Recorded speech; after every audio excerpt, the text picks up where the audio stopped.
I'd heard about him a lot, and I'd seen a couple things about him, but we had a chance to talk the other night on the phone, and I wish I wasn't so busy. We did get to talk for about an hour, a little over an hour, but I was just darn impressed with this guy. This is a quality guy that when you hear him, you're going to realize, too. This is a guy that, man, we need to get this guy out more in our community because he can articulate a message, but he gets it.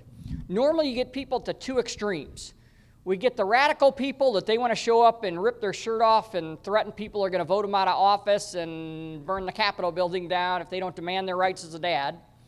Or we get people on the other end of the spectrum that want to bring in 500 pieces of information and fire hose people. Carnell, about as good as anybody I've met, like almost in line with Charles. Charles and Josh Jaros from Texas, I think are two of the best I've ever seen in the whole country, that get the middle, right to the middle. I think Carnell hits it right in the middle of understanding how to blend, bringing emotion, positive emotion to your message, and articulating with some of the facts and details. But very good. But I want to read you a little bit of background. And this is from his book, which he does have books back there, by the way. I would highly encourage you, like I said, support him by buying a book today. But the book, by the way, is called Trapped by Law, Stop Paying Child Support for Paternity Fraud. As a leading expert that won his own case appealing to the U.S. Supreme Court by changing the law in his state, Carnell Smith is the international spokesman on paternity fraud, family law, and DNA testing issues.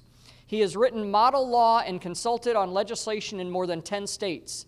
He's been featured as a guest expert on the Dr. Phil show with his client, Fox News, CBS Early Show, ABC, CBS, NBC, and CNN News. Let's see, Univision's, yeah, what he said. Aki Aor, Fuji TV Japan, Time Magazine, Georgia State Law Review, Harvard Crimson, Men's Health Magazine, Reason Magazine, The Michael Baisden Show. You can tell I don't watch a lot of TV. Tavis Smiley Show, The Michael Smirkana Show, The Frank Ski Show, The Roland Watts Show, Jesse Bond Show, Al Sharpton Show, and many other syndicated talk shows. Smith is a coach, advocate, speaker, workshop leader, and frequent contributor to TV, radio, newspapers, magazines, film projects in the United States and abroad. And more importantly, like I said, just from meeting him, I tell you what, this is a quality guy. So please help me give a warm welcome, Mr. Carnell Smith. Thank you, Mark. Thank you so much, Mark. I really appreciate that intro. Checks in the mail. In fact, after you read that, I was like, I want to meet that guy. So, thank you, everyone, for the opportunity to participate here and be a part of the AFSP's Legislative Summit. But for some people who meet me, they think, well, this guy, I hear about him talking about paternity fraud. What could he possibly know about rebuttable presumption of equal shared parenting? I'm going to share a little bit about my story and how there's an intersection between paternity fraud and the rebuttable presumption of equal shared parenting, because I myself was a targeted parent and spent about 5 years and not being able to see my son, who is named after me. So my story begins like this. I'm going to tell you about a little girl who, just before she was born, she was about to face something that in her early years she had no knowledge about, and she thought she had an older sister. Once she was born, this little girl was so in love with her older sister that you would have thought the two of them had been raised together for all of their lives. And one little girl, the older one, I believe was my daughter. And we had a wonderful relationship for 11 years. And unfortunately, like so many of those people who find themselves as targeted parents, we know what happens when somebody says, you don't pay me enough money. And they file at the local courthouse, and the local courthouse then establishes an order, and even if you were a 50-50 parent, before there was a filing, what happens after the court gets involved? You don't get 50-50 anymore. In fact, every time I went to court, I got less. I went from unlimited time to once every other week and once every other weekend, and then parental custodial interference kicked in. And then it became weeks, months, and no contact at all. Sound familiar to anybody? Oh, yeah. So I'm in company with folks who don't want to be in that position. I'm telling you, I understand firsthand. And by this time, it was my second exposure. After going to court, though, I figured, well, man, if we go to court, I'll be able to speak about all the things that I do. I have a college fund for this beautiful little girl. I have established a separate wardrobe. She has her own room. These things sound familiar? Yeah. Because you want them to be comfortable when they are with you, and you want to have the choice of being able to spend time with them and all of these nice, wonderful things. Well, the court made a great, fantastic decision and awarded roughly 40% of my net income to the other household. You do understand that had an immediate impact on the quality of life in the remaining household. It had such an impact that my wife, with our newborn, we were on our way to becoming homeless. And at that point, I asked my dear friend, my pastor's father, I said, just pray for me, man, because I'm looking at Hope and Les, and the two of them had joined together, and unless something changes, we are going to be in trouble. I work 60 hours a week. I'm on call 24/7 as a level 3 engineer providing international support for Cisco video systems at the time. And frankly, getting another job just was not a viable option. And unfortunately, after embracing that decision, the first thing my pastor's father said, you should get a paternity test. And I'm thinking, well, okay, all right. But he knew something from his military experience that I did not know, and I had a blind spot. Because I believe most people are good. I believe that most people are honest. I believe most people are truthful. And I tend to operate that way still today, that until you do me wrong, I don't care what other people say about you. I believe there's inherently good in other people. And in fact, one of my coworkers said, man, you know what your problem is?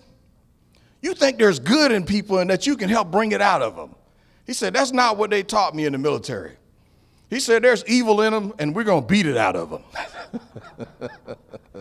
He didn't mean that literally, but he was contrasting me as being an optimist and wanting to believe in the good of humankind, believe in men and women, that we could be decent and treat one another in fairness and operate in integrity. So I took this DNA test.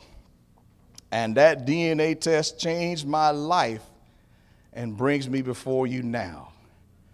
Because it revealed that my little daughter, who was later born after the filing of those documents, that this special little girl who I had raised and been a part of her life since birth, she was not my daughter, and she was not my little girl's sister.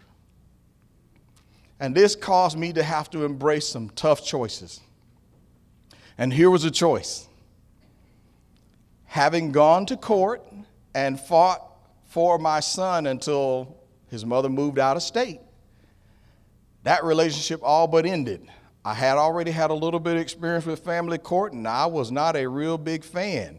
I figured, well, now I'm dealing in state. Surely there must be something that I can do about it. We present the information to the judge with 2 DNA tests, the mother's sworn affidavits, and her testimony for me deposing her. I deposed her, her mother, her girlfriend. Everybody knew about the secret but me. I am not real sure how I got to be the person that got selected. I believe it was because I had this belief there are good people. And sometimes people want to keep you in a relationship. You ever heard of that? Because sometimes you're the person that they want, and you and them may not necessarily agree, right? But what I said I would do is that if this is my child, I am going to take care of my child. Did not know there was a blind spot there. So upon getting that DNA testing, life changed for my entire family. But what didn't change was that court order. The wise judge who reviewed my case says, well, it's your fault that you didn't find out sooner. And I asked the court, how would I know that she had a boyfriend in the adjacent state? And that the actual date of conception was not the date that I was told, but it was during a weekend trip with the girlfriend in the other state. So that you hear me correctly, this is not me trying to do a dig on my ex. This is not me trying to do a bash on my ex. This is me saying that I stumbled into an area where the law said if a person had been falsely convicted of murder or rape and it was in the criminal court, DNA, if it had revealed that this person had not committed the crime, they at least would have the opportunity, and maybe have to fight like hell, to get a new trial, to present the evidence and revisit the original order, and perhaps get the chance to vacate that order in the criminal court. In the family court, your constitutional rights don't necessarily come into picture the same way, much to my surprise. And I appealed that judge's decision, and I appealed through every level of court, that state appellate, state Supreme Court, and each court said, petition denied. I'm like, wait a minute, I have the mother's statement, I have her own sworn affidavit. Why can't we revisit this issue? So I started a discussion with my second attorney. He says, sometimes the law is wrong. Does anybody believe that relates to shared parenting? Sometimes the law is wrong because there are some considerations that are not addressed, that are not covered, right? And in my case, I petitioned the legislature after my lawyer said, well, sometimes the law is wrong. And just like moms back in the 80s had to petition the courts to use DNA to prove that a guy who said he wasn't a father, moms had to petition the courts to use DNA to be acceptable as evidence of proof that he had indeed caused the pregnancy. That had to be done in the 80s. My lawyer says you're going to have to do the same thing on the opposite coin of the truth to prove that men who have been falsely accused, misled, snookered, fooled, tricked into believing they had caused a pregnancy that DNA confirmed with 0.0% accuracy that they had not caused.